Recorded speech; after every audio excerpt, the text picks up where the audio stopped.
Alam po ninyo, pagka kayo nasa gobyerno, opposition man o nasa administration, pag may lumabas na issue, talagang pag-uusapan kayo.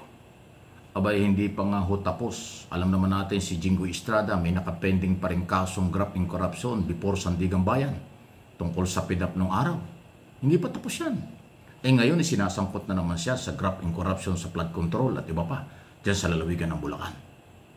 Lalo na po nung sabihin ng mga district engineer na merong kinalaman itong si Estrada, kasama rin din si Villanueva na mahigpit na nagdi-deny. Itong dalawang ito ang talagang masyado hong maingay sa pagdi-deny, pero maingay din ang mga nagdidiin sa kanya. Religious leader pa naman yung Villanueva, pero dinadamay. Kasi sila yung masyadong maingay na nagsasabing wala silang kinalaman. At hindi nila kilala yung mga district engineer at taga-DPWs, pero lumalabas naman po ang mga video at picture na talagang kaibigan nila, kasama nilang madalas, maging sa birthday party, maging sa inauguration ng project, pati mga text messages, lumabas na. Wala nang pwedeng itago, lumabas lahat, pero deny pa rin ang deny. Pero itong si Estrada, matindi.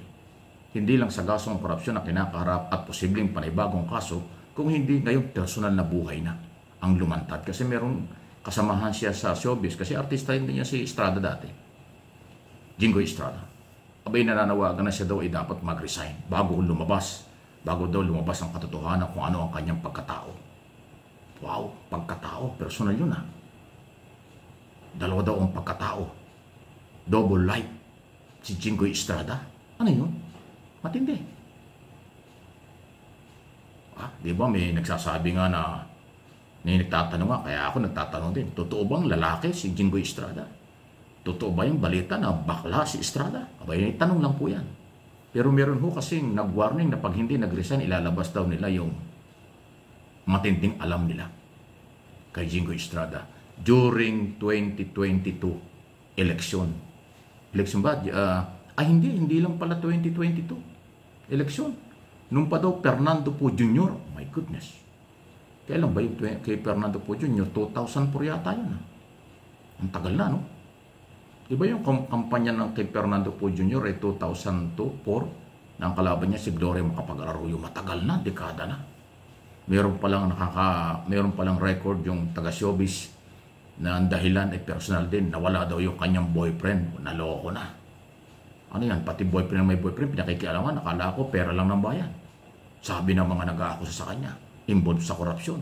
Abay, kung pati kasarian nasasabit, ano pang kayaya ito? At pag napatunayan itong mga aligasyong ito, inuulit ko, masyadong personal, pero dahil public official, public office is public trust, nasa konstitusyon yan, dapat mataas ang kredibilidad, ang pagkatao ay malinis ng isang politiko at ng isang taga-gobyerno.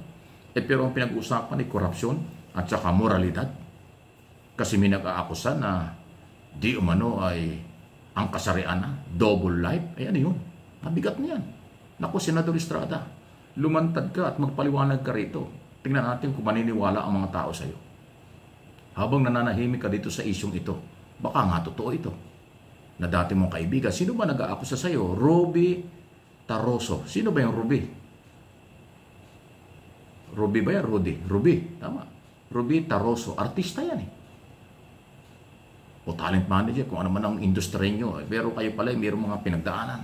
Naloko na. Mabigat na akusasyon yan. At kung paano haharapin ni Estrada ang isyu ng korupsyon, moralidad, ay bahala na siya.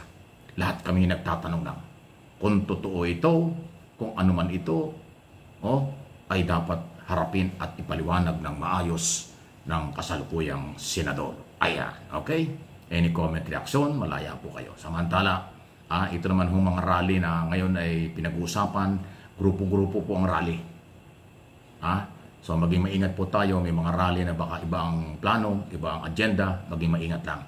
Ang rally, protesta, legal yan. Under 1987 Constitution. Sinabi ko ng ilang beses na.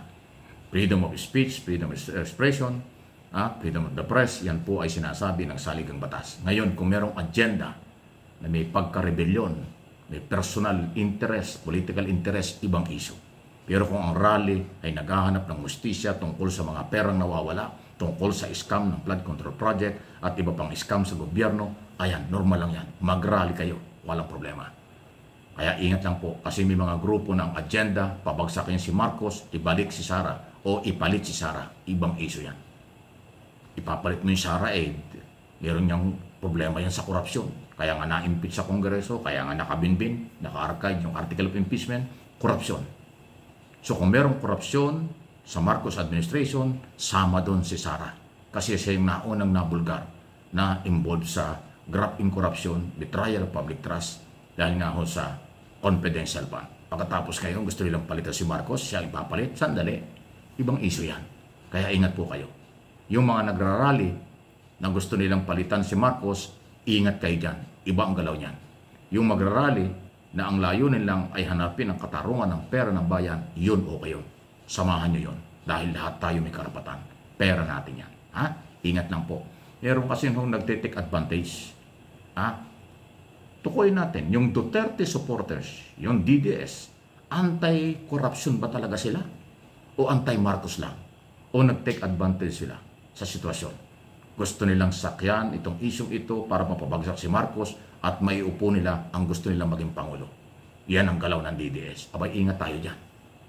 Huwag kayo makagalit DDS. Basang-basa naman namin ang inyong galaw. From day one, ayaw nyo si Marcos. From day one, galit kayo si Marcos. From day one, marami kayo sinabi anti-Marcos. Laban kay Marcos. Ngayon, isyong ito ay pag sumabay kayo sa isyo ng korupsyon na ipinaglalaban ng ibang sektor, magkakakulay yan.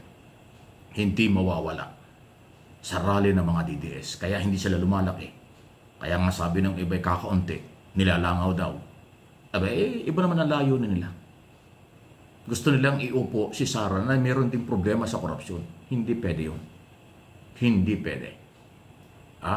Kailangan maibalik ang pera ng mamamayang ninakaw ng mga magnanakaw sa gobyerno, kasapakat ng kontraktor at pribadong sektor na kung sino-sinong involved dyan.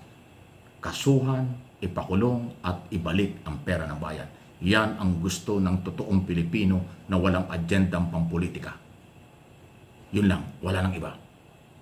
Pero pagka hinaluan niya na palitan si Marcos, ilagay si Sara, personal and political interest yan. Hindi kayo sasamahan. Hindi nyo makukumbinsi ang taong bayan dyan. Dahil may bahi din ng korupsyon si Sara. Kaya nga siya na-impeach sa Kongreso, kaya nga may nakabinbin na article of impeachment dyan sa Senado na hinarang ng mga pro-Duterte. Ayan po ang iso. Kaya ingat. Kung magrarally kayo, humiwalay kayo doon sa mga DDS. Huwag kayong sumama dyan dahil baka malito kayo. Iba ang agenda niyan. Sa aking personal na opinion. Kaysa sa lehitimong mga Pilipinong ang layunin ay maibalik ang pera, mabawi ang pera at maipakulong ni Pangulong Marcos ang lahat, kaibigan, politiko o hindi. Basta sabi, dapat makulong. Yan po yun. Kaya maging maingat po kayo. Please like and share ng ating mga topic dito sa ating mga channel.